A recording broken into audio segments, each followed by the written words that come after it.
اللہ رب العالمین احکم الحاکمین کی شان بڑی بلند ہے، وہ بڑی عظمت والا ہے۔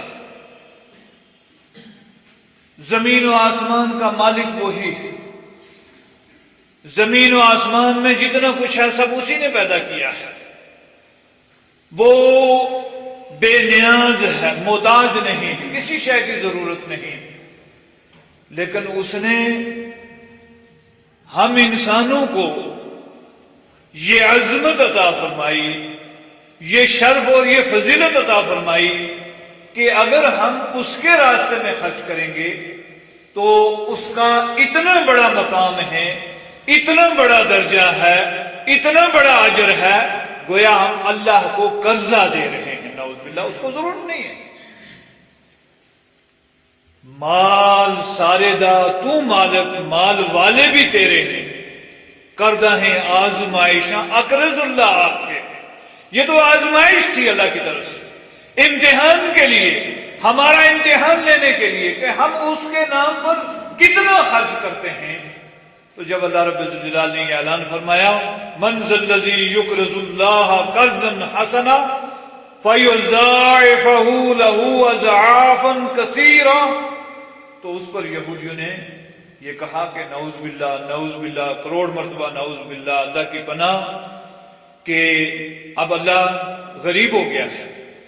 وقالت الیہود ید اللہ مغلولۃ، یہودیوں نے کہا اللہ کے ہاتھ تو باندھ دیے گئے۔ استغفر اللہ، یعنی کسی کے پاس اگر وہ کچھ ہو بھی اس کے ہاتھ باندھ دیے جائیں، پیچھے باندھ دیے جائیں، آگے باندھ دیے جائیں، ہاتھ بند گئے تو ہاتھ حرکت نہیں کر سکتے، خرچ نہیں کر سکتے، تصرف نہیں کر سکتے، کوئی عمل نہیں کر سکتے۔ یہ تصور یہودیوں نے پیش کیا اور کہا وقالت الیہود ید اللہ مغلولۃ، اللہ کے ہاتھ نعوذ باللہ باندھ دیے گئے۔ اللہ رب الجلال نے اس کے دو جواب ارشاد فرمائے۔ فرمایا غلت ایدی، پہلی بات یہ کہ ان کے اپنے ہاتھ باندھ دیے گئے، اور وَلُعِنُوا بِمَا قَالُوا، ان پر لعنت برسی ان کے اس کہنے کی وجہ سے۔ یہ گستاخی کا جملہ، رب ذوالجلال کے بارے میں نازیبا الفاظ استعمال کرنے کی وجہ سے یہ لعنت کے مستحق ہو گئے ہیں، ان پر اللہ کی طرف سے لعنت ہے۔ کتنی بڑی بات ہے۔ بسا اوقات دانستہ یا غیر دانستہ ہم بھی زبان سے ایسے الفاظ ادا کر دیتے ہیں جو اللہ کی جناب میں، اللہ کی شان میں گستاخی کے الفاظ ہوتے ہیں۔ نہیں استعمال کرنا، اجتناب کرنا ہے، پرہیز کرنا ہے، احتیاط کرنا ہے۔ یہودیوں کے یہ لفظ کہنے کی وجہ سے فرمایا کہ وَلُعِنُوا بِمَا قَالُوا، جو کچھ انہوں نے کہا اس کی وجہ سے ان پر لعنت کی گئی۔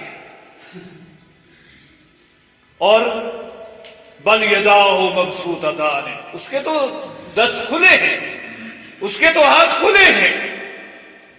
وہ ذات ہے، حدیث میں آتا رسول اللہ صلی اللہ علیہ وسلم نے ارشاد فرمایا کہ سخاء اللیل والنہار، رب کی ذات وہ ہے جو دن و رات کا سخی ہے۔ منذ خلق السماوات والارض، جب سے اس نے آسمان و زمین کو پیدا کیا ہے وہ خرچتا ہے، اس کے خزانوں میں کوئی کمی نہیں ہے۔ وَإِن مِّن شَيْءٍ إِلَّا عِندَنَا خَزَائِنُهُ وَمَا نُنَزِّلُهُ إِلَّا بِقَدَرٍ مَّعْلُومٍ۔ دوسری کہ اللہ رب الجلال نے ارشاد فرمایا سمجھانے کے لیے، ورنہ وہاں کیا کس چیز کی کمی ہے؟ انما امرہ اذا اراد شیئا ان یقول لہ کن فیکون، اس کا معاملہ یہ ہے جب وہ کسی کام کا ارادہ فرما لے اس کے لیے کہہ دیتا ہے ہو جا، وہ کام ہو جاتا ہے۔ زمین و آسمان کائنات کن فیکون سے وجود میں آئی ہے، اور اس کے ہاں کسی چیز کی کمی نہیں، اس کے ہاں کوئی محنت کرنے کی ضرورت نہیں۔ اور سمجھانے کے لیے یہ بھی ارشاد فرمایا، ہمارے سمجھانے کے لیے، ہمارے دماغوں کو درست کرنے کے لیے یہ بھی ارشاد فرمایا وَإِن مِّن شَيْءٍ الا عندنا خزائنہ وما ننزلہ الا بقدر معلوم. 14 سپارے میں رب الجلال نے ارشاد فرمایا میرے پاس ہر چیز کے خزانے موجود ہیں، ہر شے کے بڑے بڑے ڈبو موجود ہیں، لیکن وما ننزلہ الا بقدر معلوم، ایک متعین اندازے کے مطابق، اپنی مشیت کے مطابق، اپنی مرضی کے مطابق اور اپنی پسند کے مطابق. وہ جو چاہتا ہے وہ نازل فرماتا ہے، جو نہیں چاہتا وہ نہیں نازل فرماتا. یہ اس کی مشیت ہے، اس کی قدرت ہے، اس کی کاریگری ہے، اس کے ہاں کوئی چیز کمی نہیں ہے.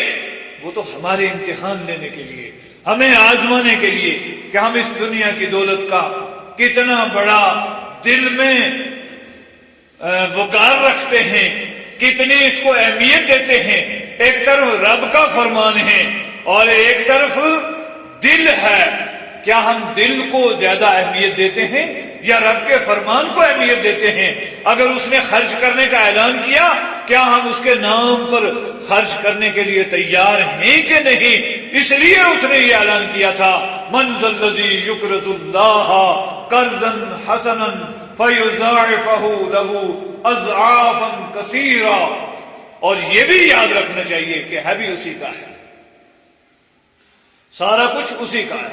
وَلِلَّهِ مِيرَاثُ السَّمَاوَاتِ وَالْأَرْضِ. فرمایا آسمان و زمین کا اصل مالک اللہ ہی ہے، ہم تو عارضی ہیں.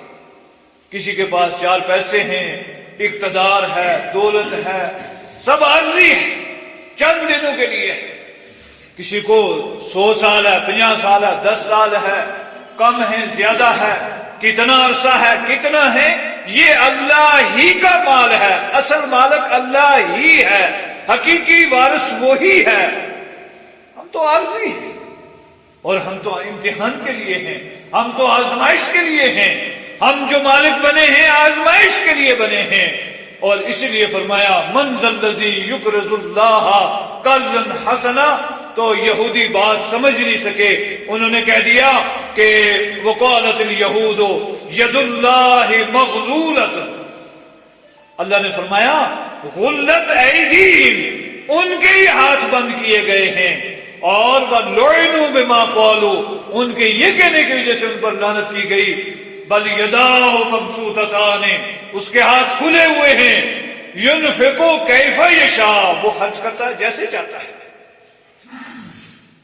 ساری دنیا کے انسان مل کر یہ چاہیں کہ ابھی بارش برسنا شروع ہو جائے، نہیں برسے گی. ساری دنیا کے انسان چاہیں کہ دھوپ ہو جائے، نہیں ہوگی. رب چاہے برسائے، رب چاہے دھوپ کر دے، رب چاہے موسم تبدیل فرمائے. یہ گرمیاں، یہ سردیاں، یہ خزاں، یہ بہاریں، سب کچھ اسی کے اختیار میں ہیں، اسی کے تصرف میں ہیں. اور بل یداہ مبسوطتان ينفق کیف یشاء، وہ جیسے چاہتا ہے ویسا خرچ کرتا ہے. کوئی نہ اس کو روکنے والا، نہ اس کو کوئی ٹوکنے والا، نہ اس کو کسی وزیر کی ضرورت، نہ کسی مشیر کی ضرورت، نہ ترمیم کی ضرورت، نہ تنسیخ کی ضرورت. اس کو کسی شے کی محتاجی نہیں، کسی شے کی ضرورت نہیں.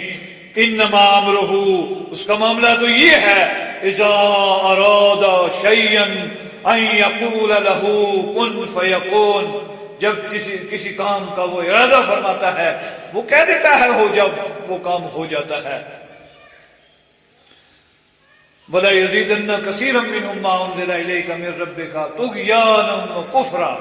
فرمایا یہ یہودی وہ ہیں کہ جتنا آپ پر قرآن کریم نازل ہو رہا ہے، جس قدر وہی نازل ہو رہی ہے، ان کے کفر اور عناد میں، سرکشی میں اضافہ ہو رہا ہے. یہ تو نہیں چاہتے تھے، پرانی دشمنی چلی آ رہی ہے. سیدنا ابراہیم خلیل الرحمن علیہ السلام کے 2 بیٹے اور الگ الگ بیویوں سے، ایک بیوی سے ایک بیٹا ہے، دوسری بیوی سے دوسرا بیٹا ہے. رب نے دونوں کو نوازا ہے. حضرت سارہ سے حضرت اسحاق علیہ السلام ہے، ہزاروں کی تعداد سے انبیاء اور رسل ان میں آئے ہیں، اور دوسری بیوی مائی ہاجرہ سے ختم المرسلین، سید الاولین والآخرین، امام الانبیاء، حبیب کبریا، تاجدار مدنی، احمد مجتبی محمد مصطفیٰ صلی اللہ علیہ وسلم نے۔ یہودی جانتے تھے چونکہ ساری آسمانی شریعتوں میں رسول اللہ صلی اللہ علیہ وسلم کی شان بیان کی گئی ہے، تمام انبیاء اور رسل اپنی قوموں کو یہ بات سنا کر گئے ہیں، خود قرآن کریم میں موجود ہے۔ حضرت عیسیٰ علیہ السلام اپنی بعثت کے مقاصد بیان کرتے ہوئے فرماتے ہیں وَمُبَشِّرًا بِرَسُولٍ يَأْتِي مِن بَعْدِ اسْمُهُ احمد، کہ میرے آنے کا مقصد یہ ہے، میری بعثت کے مقاصد میں ایک مقصد یہ بھی ہے کہ میں خوشخبری سنانے کے لیے آیا ہوں، میرے بعد ایک نبی آنے والا ہے جس کا نام نامی اسم گرامی احمد صلی اللہ علیہ وسلم ہوگا۔ اللہم صلی علی محمد وعلی آل محمد کما صلیت علی ابراہیم وعلی آل ابراہیم انکا حمید مجید۔ اللہم بارک علی محمد وعلی آل محمد کما بارکت علی ابراہیم وعلی آل ابراہیم انکا حمید مجید۔ یہ ان آسمانی شریعتوں کے تسلیم کرنے کا ایک تقاضا تھا، ضروری تھا کہ وہ حضرت محمد رسول اللہ پر بھی ایمان لائیں، لیکن یہودیوں کو یہ چڑ تھی کہ یہ جو شان ہے، جو مقام ہے خاتم النبیین کا، جو سب سے بلند مقام ہے، افضل خلق اللہ ہیں، افضل الرسل ہیں، اللہ افضل البشر ہیں، یہ یہودی چاہتے تھے کہ یہ شرف ہمیں ملے، یہ آخری نبی ہم میں سے ہو، یہ آخری نبی بنو اسحاق میں سے ہو، یہ آخری نبی یعقوب علیہ السلام کی اولاد میں سے ہو، یہ آخری نبی یہود و نصارہ سے ہو، اس لیے انہیں یہ برداشت نہیں ہوا اور وہ ہمیشہ دشمنیاں کرتے رہے، اور اسی بات کا اظہار فرمایا وَلَا يَزِيدَنَّ كَثِيرًا مِّنْهُمْ مَا أُنزِلَ إِلَيْكَ مِن رَّبِّكَ طُغْيَانًا وَكُفْرًا، کہ جتنا آپ پر قرآن نازل ہوگا، جتنی آپ پر نوازشیں آئیں گی، جتنی آپ پر رحمتیں نازل ہوں گی، اتنا ان کے بغض میں، نفرت میں، سرکشی میں، غرور میں، تکبر میں اور رذالت میں، ضلالت میں اضافہ ہوتا چلا جائے گا۔ وَأَلْقَيْنَا بَيْنَهُمُ الْعَدَاوَةَ وَالْبَغْضَاءَ إِلَى يَوْمِ الْقِيَامَةِ، فرمایا آپس میں بھی یہ متحد نہیں ہے۔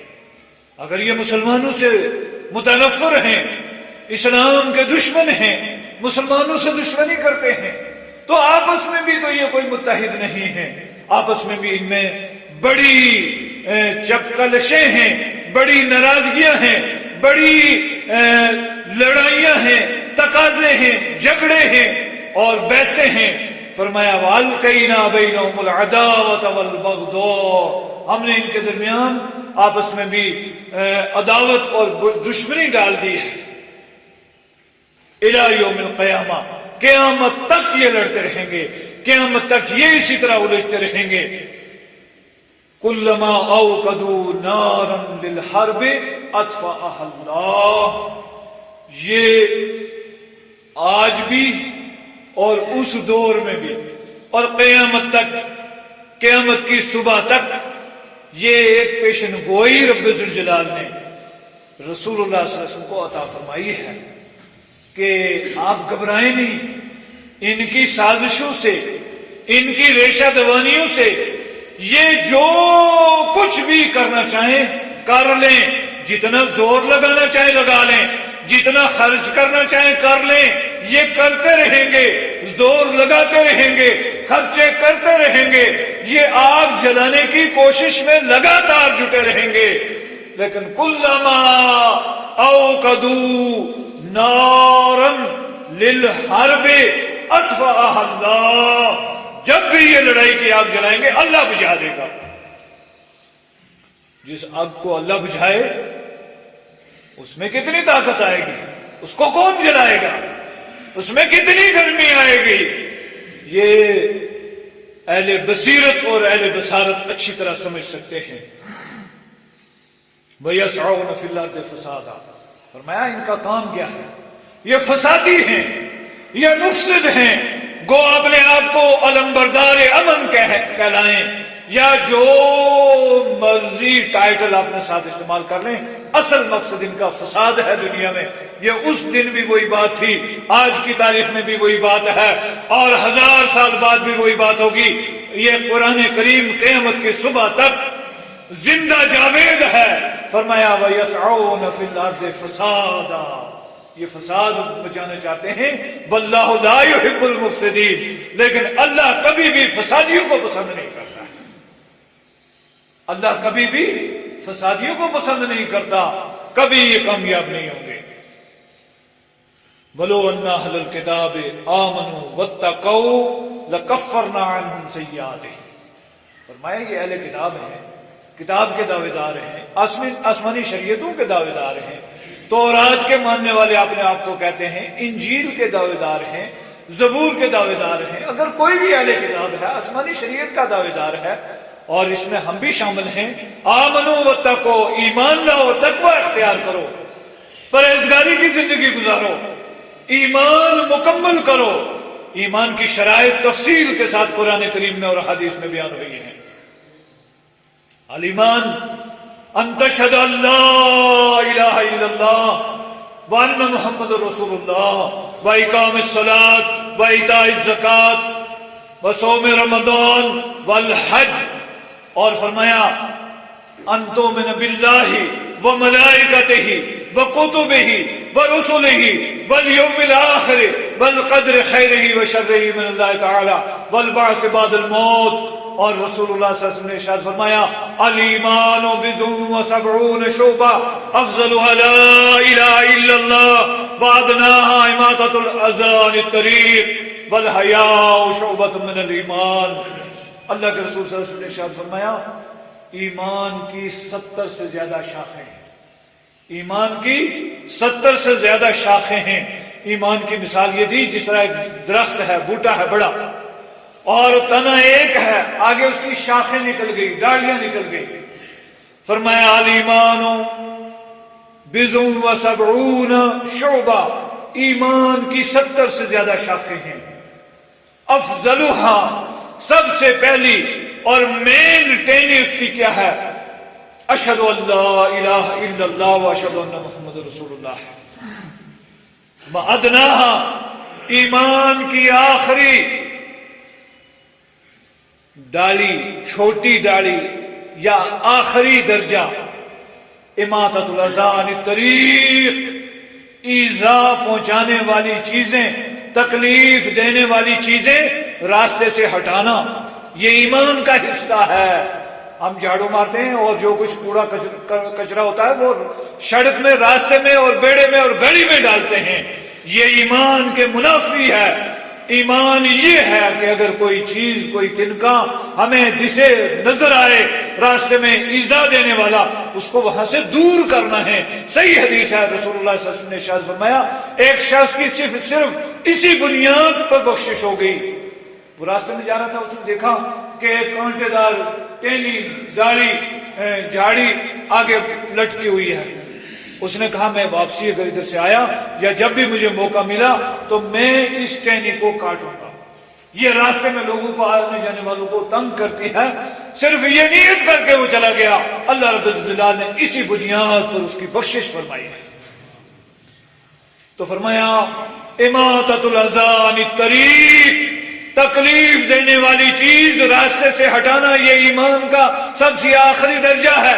والحیاء شعبۃ من الایمان، اور حیا، شرم و حیا یہ ایمان کا ایک نصف ایمان ہے، نصف ایمان ہے، آدھا حصہ ہے ایمان کا۔ شرم کرو، کہتے ہیں نا شرم کرو، شرم کرو، یہ معمولی بات نہیں ہے۔ تو بولو ان اہل الکتاب آمنوا واتقوا، اگر اہل کتاب بھی ایمان لے آئیں، تقوی اختیار کریں، ایمان اور تقوی والی زندگی ہم بھی گزاریں، لَكَفَّرْنَا عَنْهُمْ سَيِّئَاتِهِمْ وَلَأَدْخَلْنَاهُمْ جَنَّاتِ النَّعِيمِ، فرمایا ہم ان سے ان کی ساری برائیاں دور کر دیں اور ان کو نعمتوں والی جنت میں داخل کریں۔ وہ جنات النعیم کون سی جنت ہے؟ وقت نہیں ہے اس کی تفسیر میں جانے کا۔ قرآن کریم اٹھاؤ اور اگر زیادہ نہیں تو کم از کم 2 سورتیں پڑھ لو، ترجمے کے ساتھ 2 سورتیں پڑھ لو، سورہ الرحمن پڑھ لو اور سورہ واقعہ پڑھ لو، تو تھوڑی سی سیر ہو جائے گی جنت کی نعمتوں کی سیر ہو جائے گی۔ اور پھر جنت وہ ہے فلا تعلم نفس ما اخفی لهم من قرۃ اعین جزاء بما كانوا يعملون۔ اللہ فرماتا ہے کہ، اور اس کی تفسیر میں تشریح میں رسول اللہ صلی اللہ علیہ وسلم ارشاد فرماتے ہیں ما لا عین رأت ولا اذن سمعت ولا خطر على قلب بشر۔ جنت کی نعمتیں وہ ہیں جو نہ کسی آنکھ نے آج تک دیکھا، نہ کسی کان نے سنا، اور نہ کسی کے دل میں وہ تصور ہی پیدا ہو سکتا ہے جنت میں اللہ نے کیا کیا بنایا ہے۔